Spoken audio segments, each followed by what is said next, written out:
So like about a week ago, I just got done watching this series called Scissor 7. It's about this ugly ass motherfucker called Seven doing jobs around this island so he can get money so he can get his amnesia treated because he's got amnesia. But I don't want to talk about Seven. Instead, I want to talk about the other characters in this series. Like one person I have a huge fucking problem with, Redtooth. This motherfucker is the biggest fucking fraud in this series, bro. Every single fight he shows up in, he gets his ass viciously whooped, bro. He got his ass beat by his ex twice, and she was probably holding back on both of those times.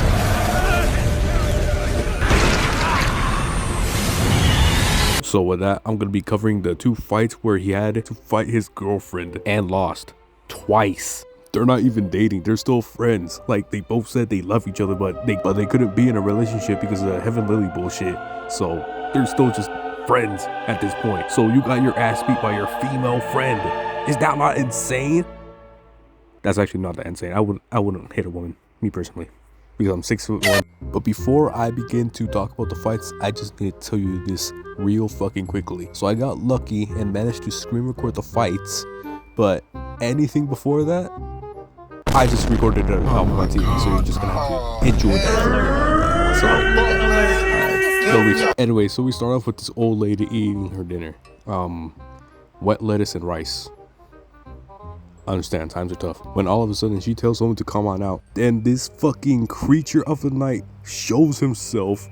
And oh my fucking god, this dude is ugly as shit, bro. You know this motherfucker gets no hoes. Oh my lord. So grandma tells Redtooth to fuck off since he's not a Heaven Lily anymore. But he says, oh what? But wasn't you in a love affair? So they get to boxing immediately. What the fuck is this dude doing? Why is he looking at me, bro? He looks like he's gonna tell me, you want to see something cool? This little ugly ass motherfucker. He looks like he's gonna try one of those TikTok wrist techniques he saw the other day. Like, no, bro, your husband is literally right behind you. Because everyone knows who the man in this relationship is gonna be. It's not gonna be the guy with a cock. Anyway, so as the fight continues, Redtooth just keeps on weaving her, and he gets a few hits in, but she blocked that for the most part.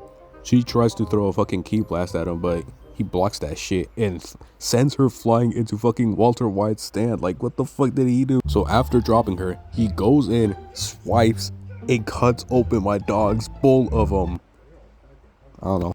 So this old dude tries to shoot him for disturbing the peace. This dude gets ready to fight, but he eats the bullet, metaphorically, because watch what happens next. He tries to swipe, he breaks the fucking sword and eats it. And it's when Ichigo Kurosaki here realizes that this dude is one of the fucking shadow killers. And see, look, this is my fucking problem with him. He keeps on doing this light skin shit, even though he's not cute, bro. He's not look good, bro. This ugly ass motherfucker thinks he's good looking, bro. What the? And it's when Seven takes a quick gander at him that he realizes it's actually his co-worker. Because he used to be part of the Shadow Assassins too when he didn't have his amnesia. It was a completely different person. So then this trifling ass motherfucker grabs Granny by the chin and tries to raise her up as if his wrist isn't in the negatives and says, get this shit off me right now. And she says, no. So he's about to bite her until the indestructible virgin? I don't want to taste your sweaty leg! So he gets mad and tries to swing on my goats, but he doesn't know he's going up against the indestructible virgin and the Scissors of Chicken Island. Man, that is the silliest name I ever. So we entered this little fighting game type style, and these two are fucking cheating, bro. It's 2 against 1. One can't be hit, and the other has fucking scissors to go around his body like it's some fucking Blues Tower Defense type shit. And this dude actually got winded off with this shit. He's not beating them. So as Seven was about to throw his mans around like some penis in a Diddy party, he extends his nail like the nasty ass motherfucker he is and pokes him, which deflates him like a balloon. Then he jumps up and starts sucking my man's dry like the dick sucker he is, man. That shit was nasty as hell. And as Seven tries to retaliate, he throws his mans away like the condom dudes be saying they used to fuck a squirrel with. Squirrel. So as Redtooth goes Super Saiyan Red, Seven tries to double team him with the halves of his scissors, but that shit is just not working. He's trying every single technique in the book. Ineffective. It's ineffective. So Chairman Jung goes up to Seven and tells him that the only way to win right now is to release these demons. And the only way to do that is through a kiss. Lucky ass motherfucker. But after a bunch of dudes refuse to kiss her, Grandma leans in and kisses Seven. I'm just saying, she definitely had to use her tibials just to kiss him. So Redtooth tries to hit Seven, but he's being blocked by something. It's not Seven that's blocking him. It's actually Sharon Jung as a bad bitch. Man, I was fucking geeky when I saw this. I'm so funny. And after this, the winner was fucking clear. She mopped the fucking floor with this guy, bro. He stood no chance at all, bro. She was weaving, dodging, and hitting this man all over the place.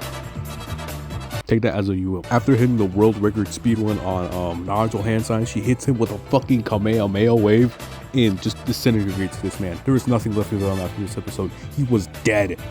Look at him. So she comes down from the sky just to flex her blue aura and her flowing hair, and everyone is geeked. Me, everyone in the park, and even Da-chun. Oh, ugly. Redtooth wondering why he can't lay a single fucking finger on her, and she is locked the fuck in. Not a single bit of emotion on that face, just giving him the death stare, which makes him de-transform out of fear.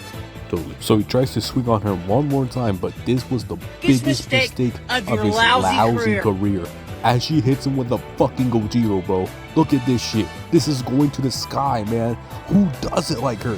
Except Goji. This dude was getting fucking disintegrated and still decided to keep the fucking blood demon inside of him. This Oh my god, bro. Now it's time to ask the question. Why was he doing all this? It's because he was getting bullied and couldn't hit. Who would have guessed? Also, I'm not going to cover his fight with Seven because, I don't want to. No time for that, Mr. Becklow. Anyways, for his next fight with his husband, we see him sleeping in a pool of blood for some reason. He wakes up and sees that he's chained up with this chain leading to,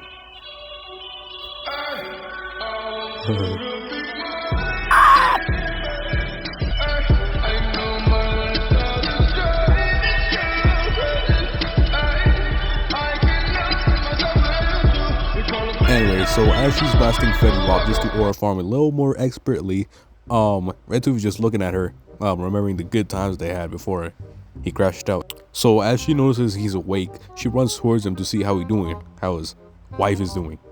Her wife. She tells him if he doesn't sit down for once, that the blood demon will fucking kill him from the inside. Pause. And do you know what this cornball starts doing? He starts fucking smiling again. This motherfucker just... Whoa, calm down, Jamal. Don't pull out the 9. He starts going on about, oh yeah, that motherfucker, that cell beef waffle. Oh nah, he didn't do shit to me. Whoa.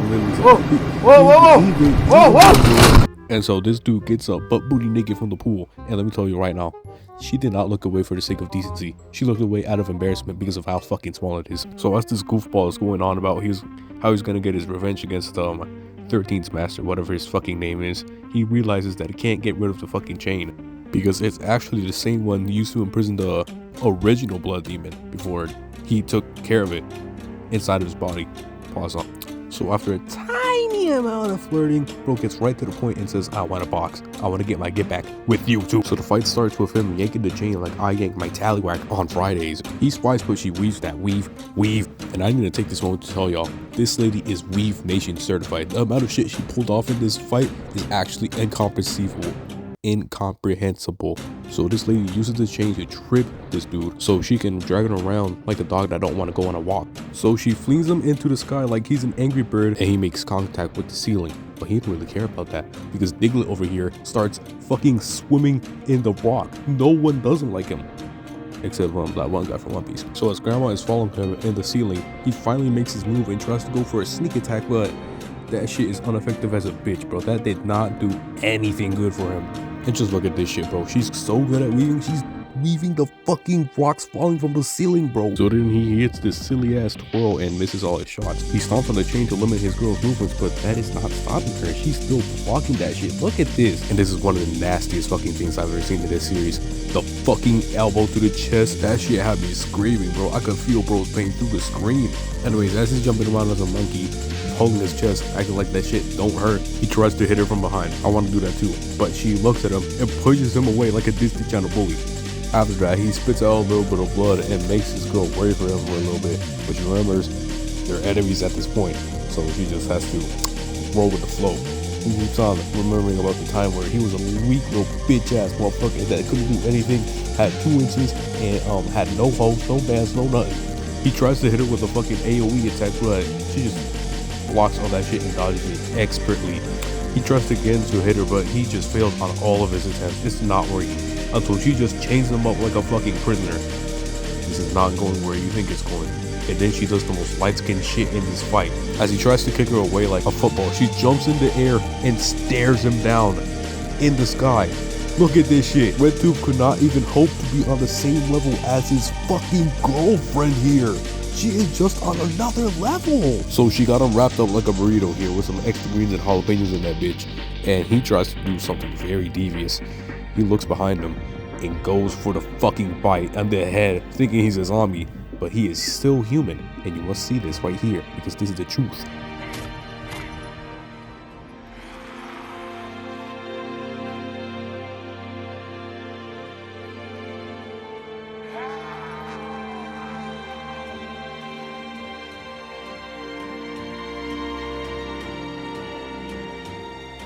Thinking he's Majin Vegeta, he still goes into for a bite, but gets his shit rocked with a combo and this. Now, if you told me to get hit by this or fight Goku, I'm fighting Goku. I'm not getting disrespected like this. But I may have to change my mind as she starts charging up something. And it's a fucking reverse blue hollow, bro. Who taught her that? It was her master, obviously, but as she aims for this man's head, she shoots and the ground quakes because she didn't hit this man's head. She went past his head just to scare him. So this dude fucking takes this as an opportunity to hit her. This is the first hit he got off of her, and this was a fucking sneak attack. You are sorry as fuck. And after this hit, this is where the fight ends because I don't fucking know. And this dude still want to act nonchalant after getting verbally, physically, and mentally abused by his husband right over here. So he goes up to her, staring her down, then does this shit. White lily blossom is only effective when you kiss a man. There's no one else around here. Did you?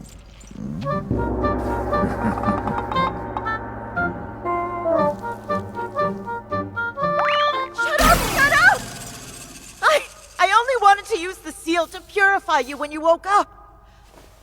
Without the white lily blossom, I don't have enough internal force to chase away the blood demon from your body. But there's only one way to make it, so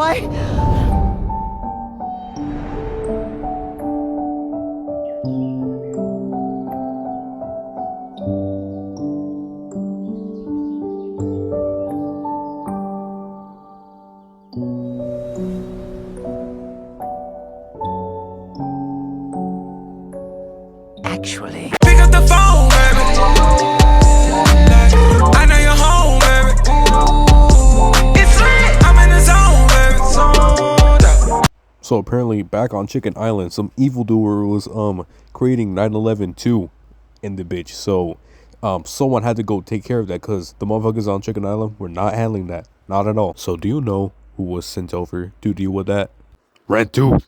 This motherfucker went over and dealt with that shit. I'm not going to be covering this fight because it's quite literally the fucking shortest in the series. Instead, I'm going to quickly go over what he did after the fight and the future of him as a creature. I'm not calling this fucking creature human. So to follow in the footsteps of his long lost husband, he now becomes the fucking chairman. Look at this dude. He got a fucking suit on now. I never knew this dude could fucking dress or do any of this shit. He's talking to children right now. He gets overwhelmed by the spiritual pressure these kids are emitting and decides to crash out on a fucking table. And luckily the kids like that. Next we cut to him digging inside old people. Straight lines, nothing, and he's digging in me. Yes, he is currently digging in me. That is something that does happen in the Squid Games TV show. The guards will occasionally dig inside of you. Unfortunately, that is the case with all... Okay, nice. Barely just made it, but we did make it, and The only highlight of this is him getting pressed by an old man about if he's married or not. And this is when I knew he can't dodge for shit. He could even dodge these fucking questions. The only reason this dude lived was because some other old guy told him to fuck off. Do you know how crazy that is? For his next job, he has to endure helping these people out on the relationship. And you know he's fucking struggling after this, bro. Look at him. Look at him in this fucking frame. You just know he wishes that was him after, you know. And for his last job of the night, he has to go patrolling in the fucking night because apparently this dude thinks he's Batman or some shit. And he comes across his old husband's food place. Yeah, food place. I was just gonna call it food place. Realizing that the name of the food place is actually a pun on year round, I think. Realizing that that is the worst fucking pun he has ever heard. And